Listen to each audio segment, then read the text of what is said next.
هناك العديد من المخلوقات الغريبة في عالمنا هذا تعيش في أعماق المحيطات، والبعض يعيش في الصحراء، والبعض الآخر يعيش في الغابات والأدغال.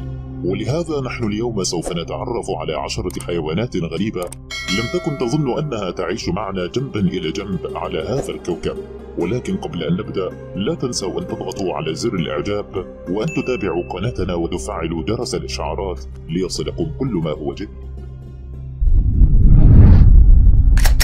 المخلوق الغريب ذو الألوان الجذابة فصيلة من الجمبري، وهو لديه أغرب عيون تم اكتشافها في عالم الحيوانات، حيث إن البشر يمكنهم التمييز بين 3 ألوان فقط، إلا أن هذا الحيوان لديه القدرة على التمييز بين 16 لونا. كما أن ذلك الحيوان يتمكن من الشعور بالأشعة فوق البنفسجية والأشعة الحمراء، كما أنها تعد واحدة من الحيوانات المفترسة التي تعيش معنا على كوكب الأرض، حيث إنها تلدغ الفريسة بقوة، ولو تعرض أحدها للدغ فهي ستصيبه بجروح بالغة.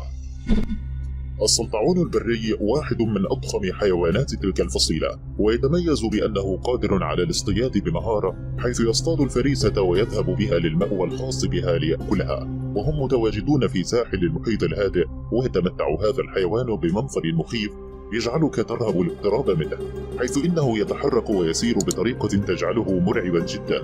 ويتمكن هذا السلطعون من شم رائحة الطعام وهو على بعد كيلومتر منه، كما أنه يتمتع بالقدرة على تسلق الأشجار والنخيل بمهارة دون السقوط، حيث إنه يستطيع تسلق شجرة بطول 6 أمتار فوق سطح الأرض، مما يعني أنه لديه مهارة كبرى في التسلق. حيوان الأنقليص عبارة عن ثعبان مائي غير مزود بزعانف مثل باقي الكائنات البحرية، ومزودة ب100 ضرس في فمها يساعدها على افتراس فريستها من خلال الامتصاص، كما أنها تتنفس شهيقا وزفيرا من خلال الشعب الهوائية الخاصة بها. كما أنه ربما يتعرض الإنسان لهجمات تلك السمكة، ولكن عضتها ليست مميتة، ولكنك ستضطر للذهاب إلى المستشفى حتى يتمكنوا من نزعها من المكان الذي لدغتك به، وذلك لأن أسنانها تنغرز بقوة في جسدك، مما يجعلها متشبثة بقوة بك. لهذا ستحتاج على الفور للأطباء المتخصصين لكي يتمكنوا من نزعها من جسدك دون حدوث أي أضرار مضاعفة تؤذيك. تلك السمكة تعيش في مختلف أعماق البحار والمحيطات، مما يجعلها قادرة على التعرض والهجوم على من يسبح على سطح المياه أو من يغطس أسفل المحيط.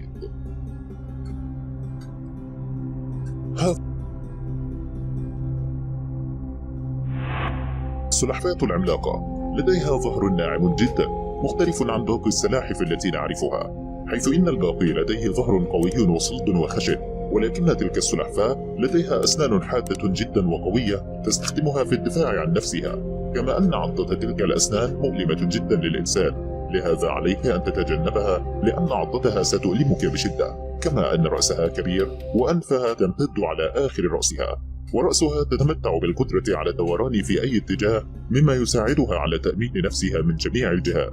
ولكنها مثل باقي الأسماك الأخرى لديها القدرة على التنفس من خلال الخياشيم الخاصة بها، مما يجعلها قادرة على التنفس أسفل المياه.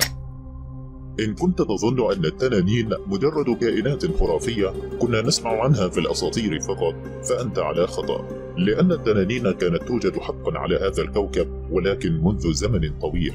فهذا الحيوان الذي يعيش في المياه وفي أعماق البحار يسمى تنين البحر الرخوي الأزرق اللون، وهو قصير القامة حيث يصل طوله إلى 8 سنتيمترات فقط، وهو يعيش في كل مكان في المحيط. وعلى الرغم من جمال شكله ولونه الجذاب فإنه كائن سام ويسبب الموت لكل من يحاول أن يقترب منه. الهند البنفسجية اللون تعد واحدة من أعظم الكائنات البرمائية التي تأكل الحشرات، لأنها مختلفة عن البقية، حيث إنها تعيش أغلب حياتها أسفل سطح الأرض. وتلك الفصيلة تقطن مساحة 14 كيلومترا مربعا في الهند فقط، ولا تعيش خارج تلك الحدود، ولديها منظر دائري، لهذا يعتقد العديد أنها سمينة، ولكن هذا بسبب مظهرها فقط. كما أن رأسها صغير للغاية، ولديها أنف صغيرة مدببة وحادة. الغريب أنها عمياء حيث لا ترى في الضوء ولا في الظلام، ولكنها تتمكن من تحديد طريقها ومكان فريستها من خلال حاسة الشم الخاصة بها، حيث إن لديها حاسة شم قوية جدا تمكنها من تعويض العمى المصابة به. البحري نوع من أنواع القمل الآكل للخشب، ولكن الاختلاف هنا أنه يعيش على عمق 2000 متر أسفل سطح المحيط، وهي تعتبر من الباحثين عن الفضلات الموجودة في المحيط، ويصل طول القملة البالغة بين 17 إلى 50 سنتيمترا. أكبر قملة بحرية عثر عليها العلماء كانت تبلغ كيلوغرامين وطولها 76 سنتيمترا. يقول العلماء إن أول ظهور لتلك الحشرة البحرية كان منذ أكثر من 160 مليون سنة، ولم يطرأ عليها تغيير كبير منذ وقت ظهورها، بمعنى أنها لا تزال كما هي منذ بداية خلقتها، ولم يطرأ عليها أي تغيير من التغيرات التي طرأت على باقي الحيوانات التي كانت تعيش في حقبتها في الماضي. نملة الباندا على الرغم من أنها مزودة بالألوان البيضاء والسوداء التي تجعلها تشبه حيوان الباندا، فإنها تعد مثل الدبور غير الطائر، حيث إنها ليست مزودة بأجنحة مثل الدبور تمكنها من الطيران والتحليق من مكانها، وهم يعيشون في أمريكا اللاتينية، وتختلف عن النمل الذي نعرفه في أنها لا تبني العش الخاص بها، ولكنها تشارك النحل والذباب في العش الخاص بهم، ولا يقدر الذباب ولا النحل على منعها من مشاركة عشهم، لأن لدى تلك النملة سلاحا فتاكا، وهو ما يساعدها على اللدغ والقتل والفتك بكل من يعترض طريقها.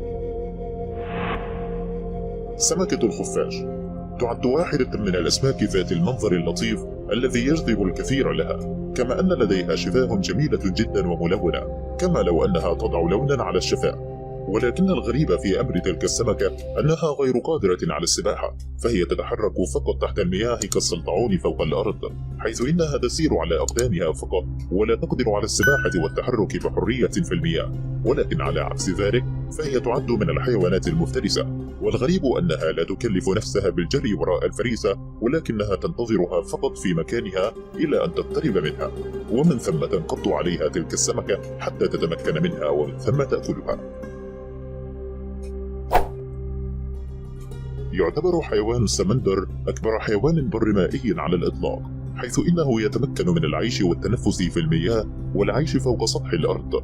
التقطت تلك الصورة لحيوان السمندر هذا، وكان يبلغ طوله أكثر من 1.5 متر تقريبا، أما عن وزنه فقد بلغ أكثر من 25 كيلوغراما.